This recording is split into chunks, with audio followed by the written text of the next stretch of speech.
Let me show you what I think is, I call this, it's the sledgehammer. It's the man maker. You guys ready? What we can do is at our gym we have a couple kegs. Do you guys have any kegs in this gym? No. Oh no, but I'll tell you what we do have. Most gyms should have a foam roller. Oh hey, there's a foam roller. I had no idea. Right? So this is a big nasty global stretch. Come on. So if this is not high enough, this can be done on the back of a glued ham, right? But go ahead and lay that perpendicular. And you're going to see after the precision and scalpel-like efficiency of the other ball, right, that this feels like for kids, right? Go ahead and roll back and forth. You laugh at the mobilization, right? No big deal. Yeah, and that's the problem, is that most of us, this helps a lot of us. So if I have one of these, could I still do the same thing? Can I go both arms up overhead and try to get that thing? Right? And now I'm getting a little bit more global, right?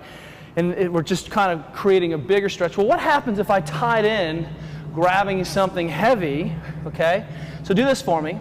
Okay. Bridge your butt up, okay? And we're going to go to the ground with this thing, okay?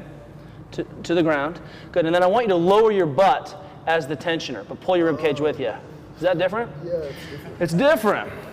And what's happening here now is that we first took his butt up to bias him into the position. Arms are straight.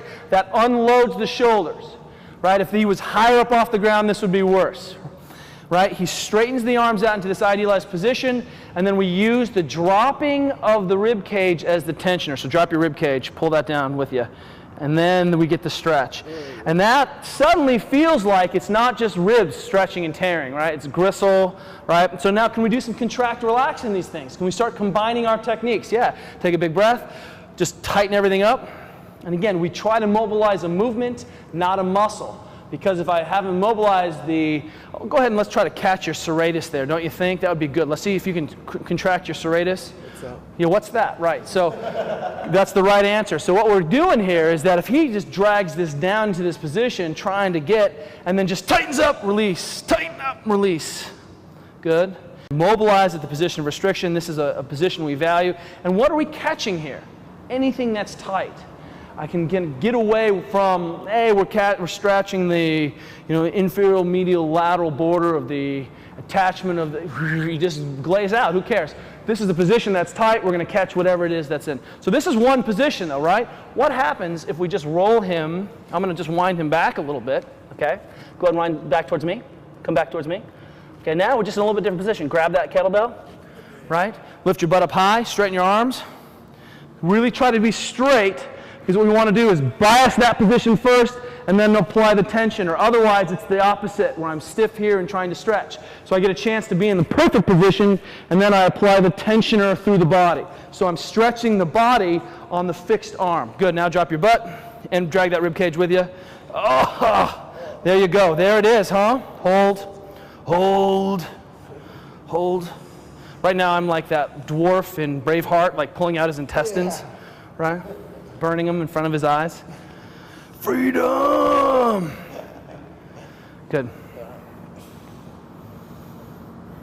That's a good stretch. It's not bad, is it? That's a good stretch. And if we're buddies, hey, I'd be like, hey, put your hands on my rib cage. Yeah.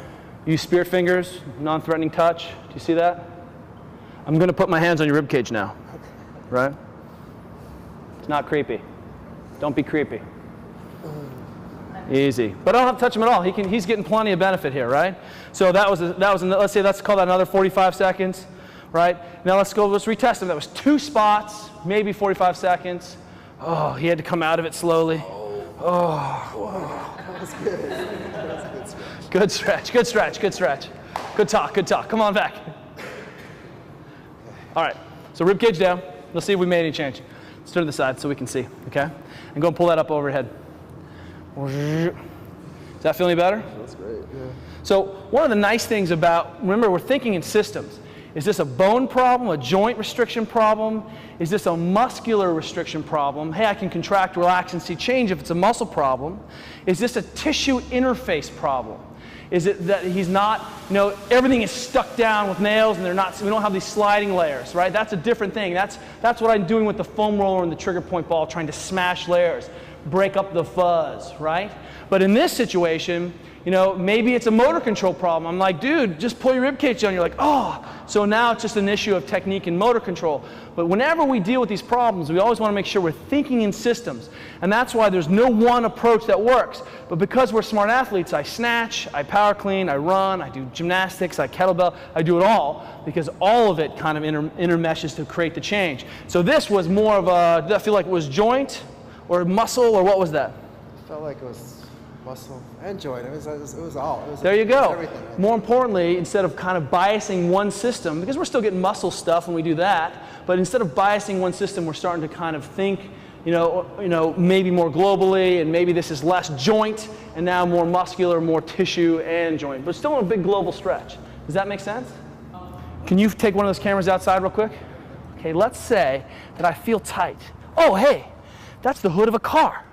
Like, this is how low tech this has to be. Ready? Oh, there it is. Oh, I'm in the parking lot warming up. Oh, I'm at the CrossFit Games 2010 LA. This is someone's like Porsche or Beamer, right?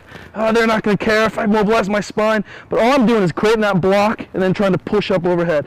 Hit those corners. Hit those corners. Does this make me look fat, this truck? You tell me, right? Good. Make sense?